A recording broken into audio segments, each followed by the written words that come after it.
So guys, meron tayong lulutuin ngayon kasi sayang naman nalaglag siya sa puno. So nabasag. Ito guys, lulutuin natin tong prutas na ito. Gawin nating juice. Ito yung tinatawag na kalabas o miracle fruit po. Ang kadalasan kong naririnig dito. So lulutuin natin ito siya. Gawin nating juice. Okay guys, samahan nyo ako. Okay, so ito guys, nabasag kasi siya, nahulog, gawa ng sa hangin. So ang gagawin na lang natin ay bibiyakin natin ng diretso para makuha natin yung pinakalaman.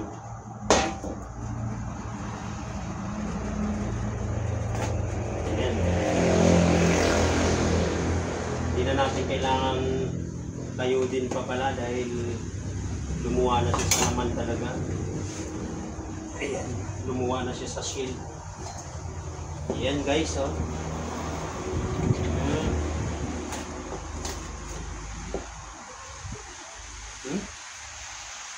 Tanggalin natin, sayang. Gagawa tayo ng juice. So first time ko pong gumawa ng juice nito guys. Inalam natin kung paano ito ginagawa. So try natin. Kasi nang hinayang po ako sa kanya dahil nahulog siya dahil sa bagyo.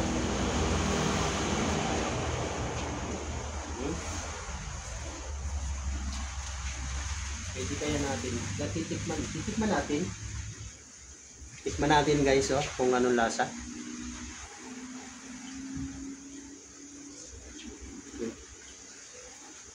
Guys naman. Pero guys, hindi naman ito siya advisable na kainin ng ganito. Ang ano talaga nito, ginagawa talaga itong juice. So kakayodin natin guys.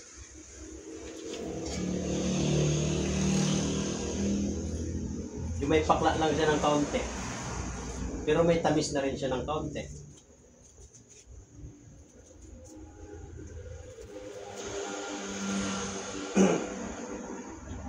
Sayang kasi siya eh.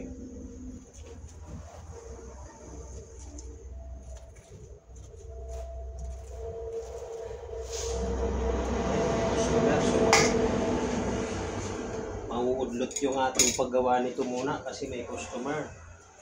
So standby muna tayo, no? Teka lang guys, ha. Ayan guys, tuloy natin yung ating ating nasimulan. Ayun din lang natin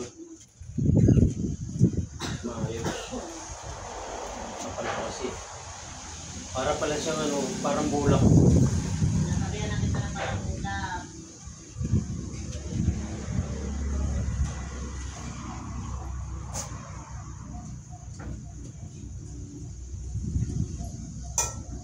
So hindi na guys. Durugin na lang natin. Durugin natin yan.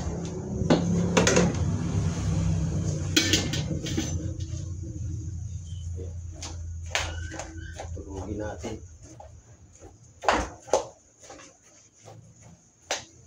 Ang laki nito, bunga niya. Ang mga isa doon eh.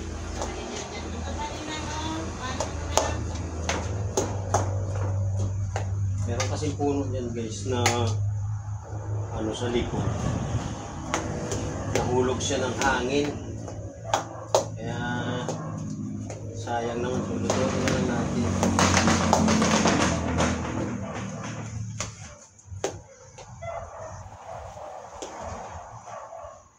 Naghugas ako ng kamay guys, ha? Huwag nyo sabihin hindi.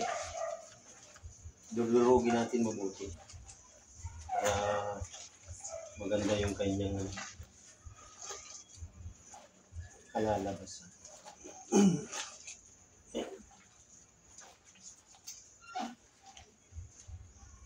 Nag-iiba yung kulay niya guys, so nagiging itim.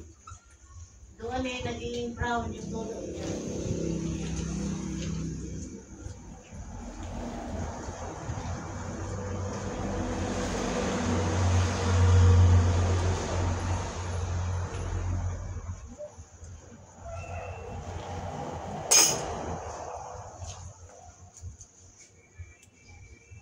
So ayan na guys, nadurog na natin ng mabuti. Sasalang na lang natin siya sa ating kawali. Yan, ito yung kawali natin pagsasalangan. So lalagay lang natin yun. Siguro ito na rin yung ating ipantatakip para. Yan, so antay na lang natin yan na kumulo guys. So guys, tingnan natin kung anong resulta. Ayan, medyo kumukulo na siya guys. Kumukuloin natin. Ayun. Pag-iba na ang kulay guys, nakita nyo? Umiitim siya, oh. Yan, oh. Umiitim. Parang nagiging kulay tinta ng pusit. So, itong ginamit ko, may butas-butas para mabilis natin siyang durugin. Durugin natin.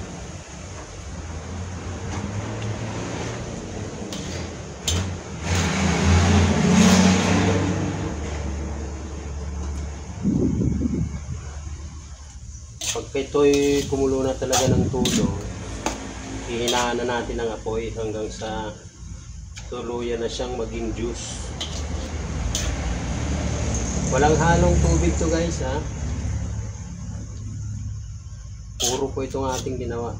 Pwede nyo rin po yan gumawa na haluan nyo ng tubig, pero huwag masyadong marami. Siguro mga kalahating litro pwede na. Pero mas maganda puro.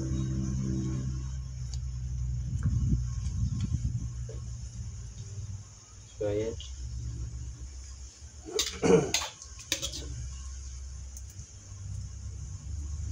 Siguro kailangan natin ng mas malaki takip kasi dumadami na yung ano niya, katas. Nagtutubig talaga siya. So takpan natin ng mas malaki.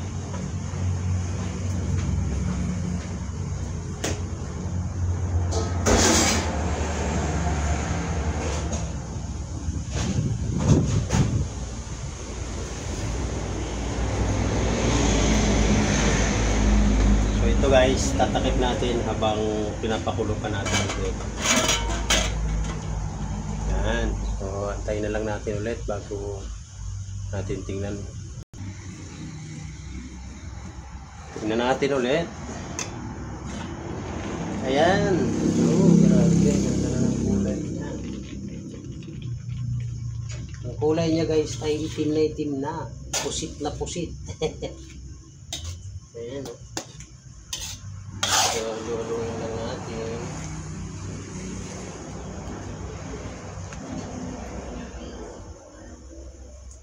Malakas pa po ang apoy natin yan. Hindi pa tayo nagbabago ng temperature. Para lang siya ma-absorb ng init talaga. Ang dami na yung tubig. Umatas na talaga siya.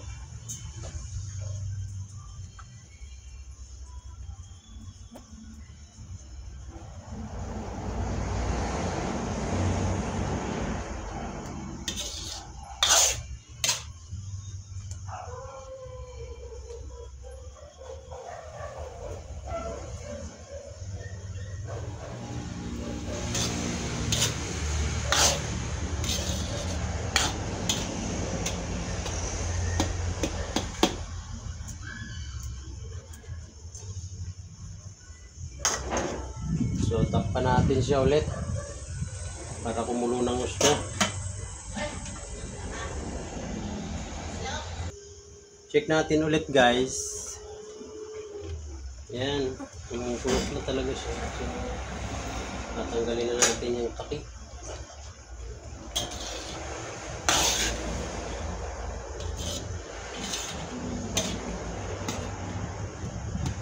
Bango niya, oh. Hindi ko maipaliwanag yung kanyang angking bango.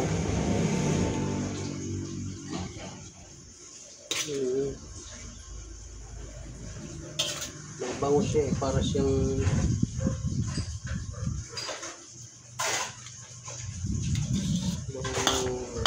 mabango, basta mabango. Parang may asim ng konti na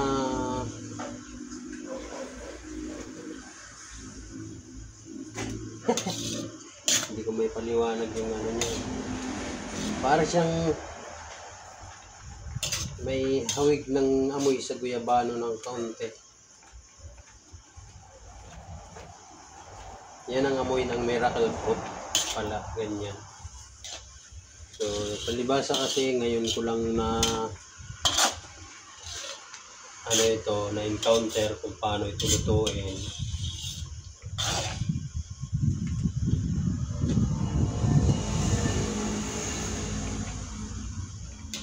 Wala po itong kahit na anong halo guys. Ito po ay pure juice na galing sa miracle fruit. So yan.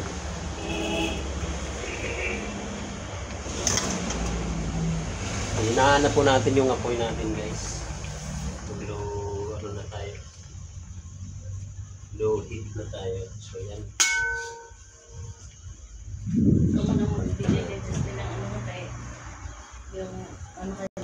So ayan guys, another check. Pang ilang check na natin. Pangatlo na.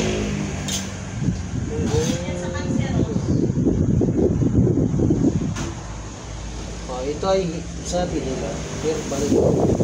Pero guys, bago po kayo mag ng kahit anong herbal, kailangan po magtanong po kayo sa expert. Ito po ay juice ang aking ginagawa.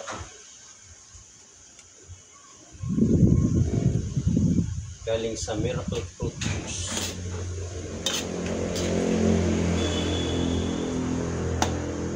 Siguro lakasan natin ulit ang apoy kasi yung iba medyo ano pa, para mag-reduce yung kanyang tubig at medyo umano yung lasa niya. Pagka nagre-reduce kasi yan, tumataas yung kanyang lasa, nagiging malasa siya.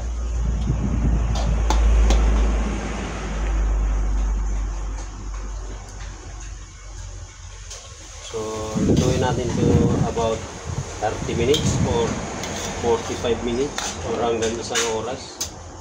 Kung hanggang anong oras tayo nito aabutin. Kung isa-isa, basta makuha natin yung tamang ano ng juice niya.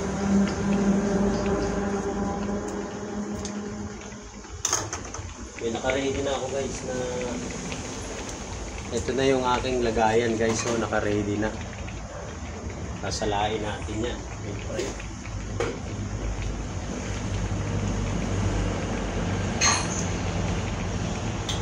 So ano, para maluto lahat. Baka dumikit din sa ilalim kasi itong ating nilulutuan guys ay manipis na stainless.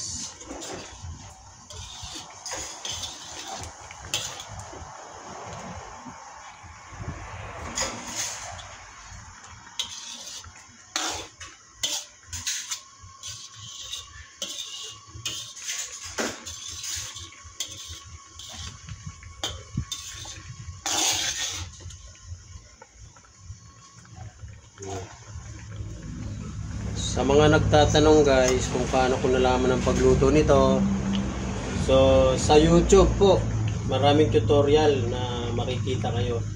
Lahat ng pwede nyong gawin sa YouTube, tuklasin nyo po yan. Nandiyan lahat sa YouTube. Kung titignan nyo po, meron po din ako mga ano doon. Gerald Servito po ang ating channel. Leo Fernandez Gerald Servito. Yan. Yan po ang pangalan ng ating channel sa YouTube. So makikita nyo po ito sa YouTube. Sa aking channel, Gerald Servito, Leo Fernandez.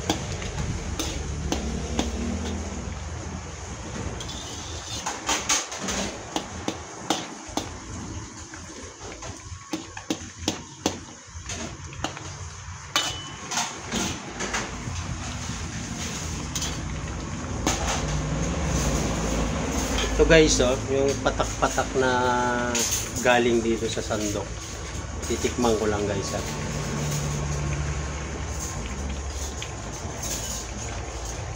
Matamis nga siya, matamis na may kaunting bakla.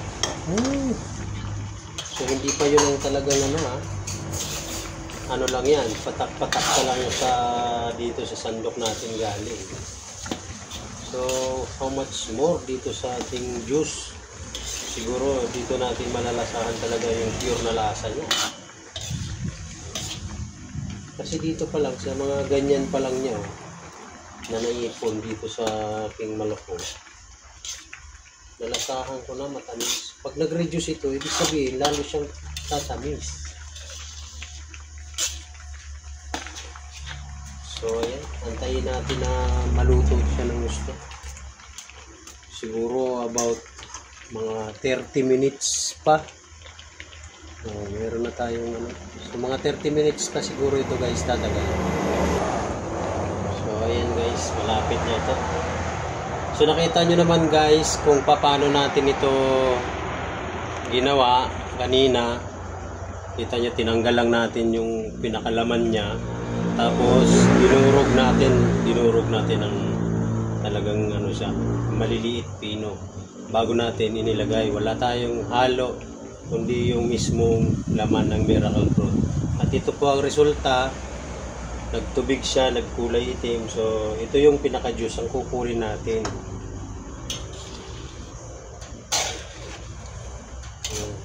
Kunting oras na lang ito, magiging makukuha na natin yung kanyang katas. So standby muna guys. Ayan guys, so sa pagkakataong ito nagpalit na tayo ng sandok. Ito na yung ating ginagamit kasi maya maya lang sasalain na natin ito. So kukuhanin na natin ang juice. Haluin lang natin para hindi siya lumipit.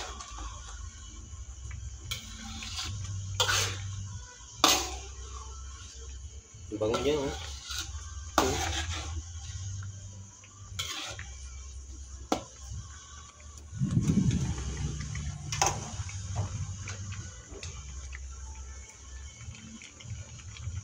Base kasi sa ating pag-alaman, ang pagluluto nito is about 30 to 1 hour. 30 minutes to 1 hour. So, mas maganda siguro kung hanggang 1 hour tayo para makuha ito talaga yung kanyang magandang texture ng juice. Ayan guys, so, kulay itim na talaga siya guys.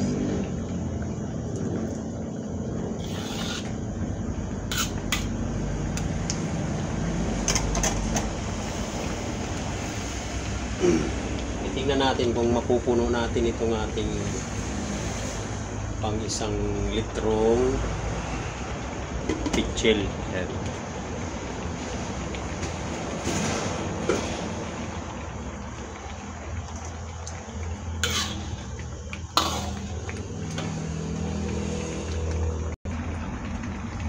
So ayan guys, tuloy-tuloy ang ating pagpapareduce ng tubig ng ating juice. Ang ating miracle fruit juice. Tawag ng iba nito guys, kalabas. Kalabas fruit. Na mas kilala yata sa tawag na miracle fruit.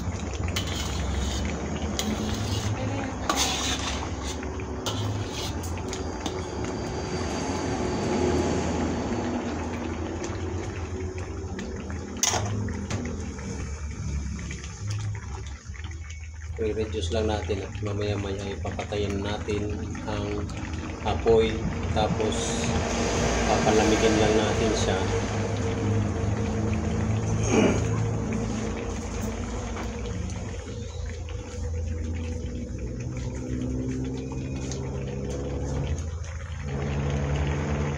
Ayan. Diba guys, maya-maya lang ay hahanguin na natin itong ating miracle fruit juice na ating ginagawa at ating iinumin siyempre pagkatapos pag malamig na. So guys, standby, antay lang natin siya na lumamig, na maluto talaga ng gusto at palalamigin natin yan. So ayan,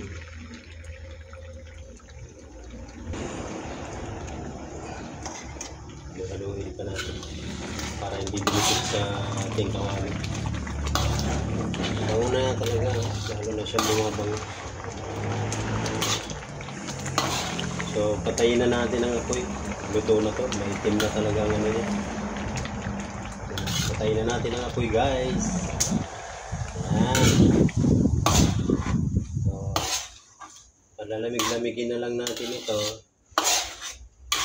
Natin kukuhanin ang kanyang juice. Okay, palalamigin lang natin yan guys ha. Ayan. So mga idol, dito natin muna ilalagay ang ating juice para ano, kasi masyado pang mainit. So dito muna natin ilalagay bago natin sasalin sa ating pitchel para maumpisahan na natin ang pagsala. Ayan. Sasalain na natin siya guys.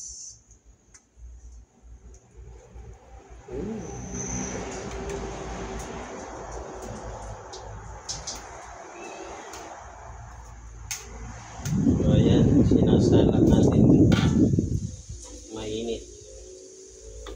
Mainit pa na mga idol. Mainit pa talaga. So juice na juice lang ang ating kukunin dyan. Ayan guys ha.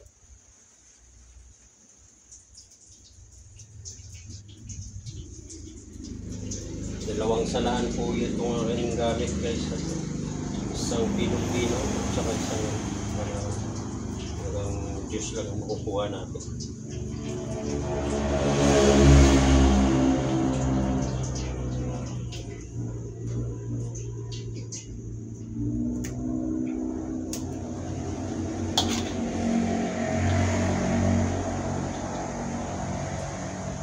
Sabi ako ba yung niya siguro matulala na sa white.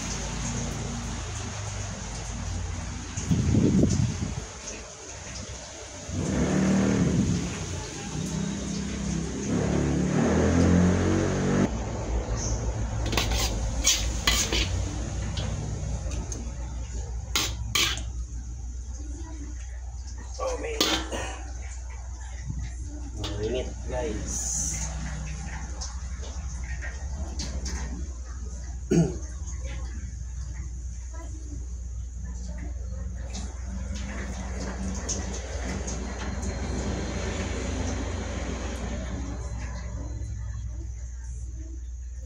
Sa sinala para ano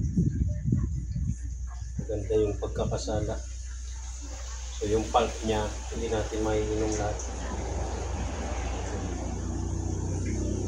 kasi juice lang talaga ang kailangan natin dito guys. Yung pulp hindi ko alam kung advisable bang ano yan, pero tingin ko hindi na, juice lang talaga ang ating purpose dito. So ito, bubuhos na natin yan ng one time.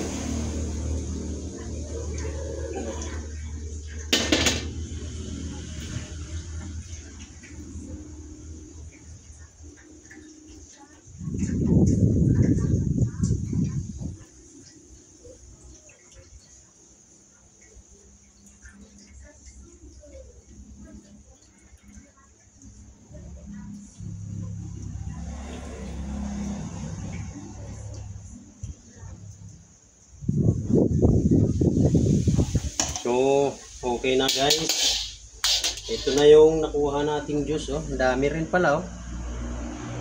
Pero hindi ito aabot ng 1 litro. Katulad na sinabi ko. Hindi pala siya aabot ng 1 litro. So, palalamig-lamigin lang natin ito. At tayo'y magsasali na sa pitchel at iinom din tayo. So guys, sasali na natin sa pitchel yung ating nagawang juice. So ito.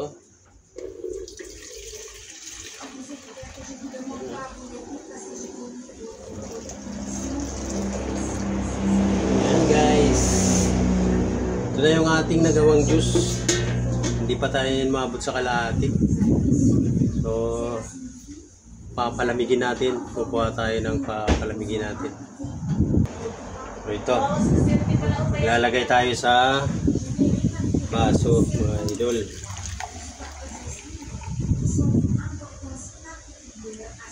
Yan. So, 2 baso lang pala na malaki. Ito ang iinumin natin mamaya-maya lang, no? Guys, ito na yung ating juice. Iinumin na natin to.